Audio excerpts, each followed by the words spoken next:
Hey, today we're continuing our chat with Sam Holland. This chat, I've just enjoyed this series so much. There's a couple more videos to go. Today he's talking about audience. So he talks about what he's done to grow his audience and some of the keys he's found in kind of growing and retaining that audience. So a lot of it is to do with just looking at the data, like what are people responding to, which of his videos are they liking the most, and then he talks about how to create content around that, and then relates that really well to music. So which songs are people listening to on Spotify? Which posts are they responding to on Instagram? So a really interesting chat about audience and growing your audience. So let's flick to my interview now with Sam Holland.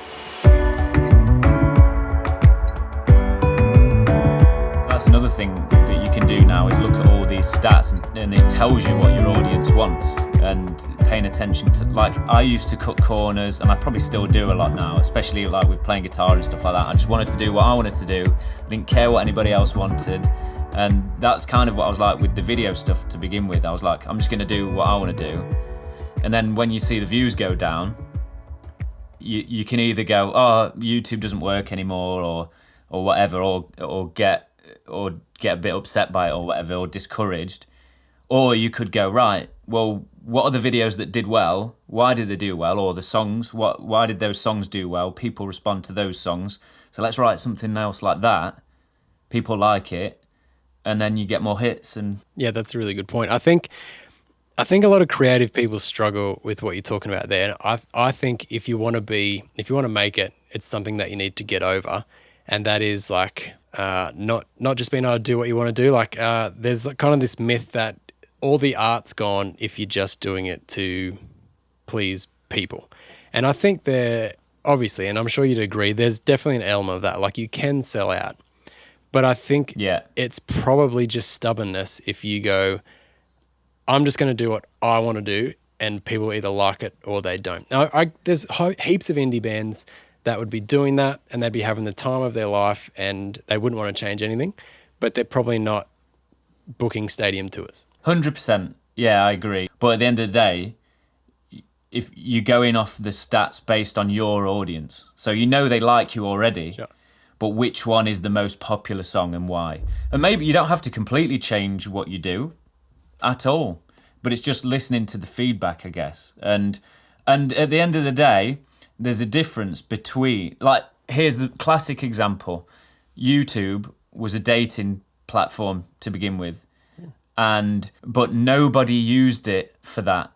People didn't upload any dating profiles or anything. People just started uploading bootleg footage and little funny clips. So instead of like pushing for the dating app, YouTube listened to their audience and went down that direction. And they turned it into a massive success. And now look at it. If they hadn't have done that, it might have crashed and burned. So it all depends. Like if you're making enough money in your day job or whatever you do, and the band or whatever you're in, your music is like a secondary thing, and you want to do it purely for fun, and it doesn't matter how many people listen to it, you can do whatever you want to do. But if you want to make a career out of it, the people that are listening are the ones that pay your wages. So you kind of have to do it for them, in a way.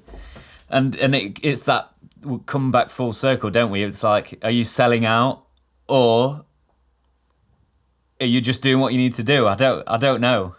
I think you made a really good and important distinction there, where you're analysing your own data. So you're not looking at, okay, what's Billie Eilish doing? I'm going to do that. You're kind of going, exactly. what am I doing that's already working, and then leaning in on that, rather than go, oh, we did that song, it didn't work, but we'll try it again and see if it works next time. Yeah, and going back to the Maroon 5 thing, I mean, I don't know the answer to this question. Are they writing music more like what their audience wanted, or are they writing music based on what the masses want?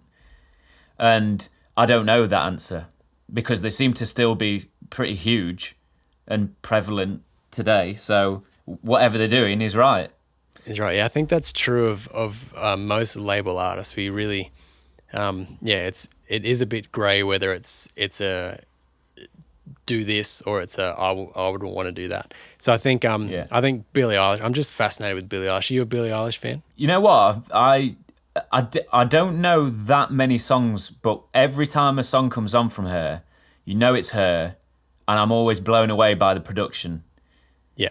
Actually, I knew that about you because I watched your music video breakdown. Yeah. On it, which was great. And I completely the same. I've never really liked Billie, but then just listening to her production and even watching some of the videos, I'm just like, she's got something incredible here. The quality is insane. I still don't really like the vibe, but anyway. Now, I just thought I'd interrupt here. If you haven't subscribed to Sam Holland's YouTube channel, you should absolutely do that. There is a card just up here, or it's also a link in the description. He's a super entertaining YouTuber. He's very, very knowledgeable, as you've been able to hear. So make sure you do head over to his channel and subscribe. Back to the interview.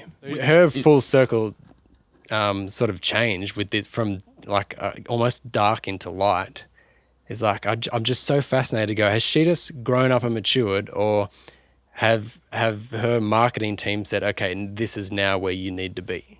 I'd be so interested to know. Yeah. It's great. Like, if you can get a conversation with her, it'd be great to know, wouldn't it? Yeah. And I feel like it seems as though someone like her has full control over what she does, because she's always been one of those people like that seems like she doesn't care. It's like, I'll do what I want to do. And as well, I've heard that she does a lot of stuff or writes a lot of lyrics based on how she feels and to help other people her age. So I don't feel like she would sell out just for that reason. I'd feel like she would go down a direction that she wants to rather than what someone's telling her to do. However, when there's money involved, you don't know. You don't know. Yeah.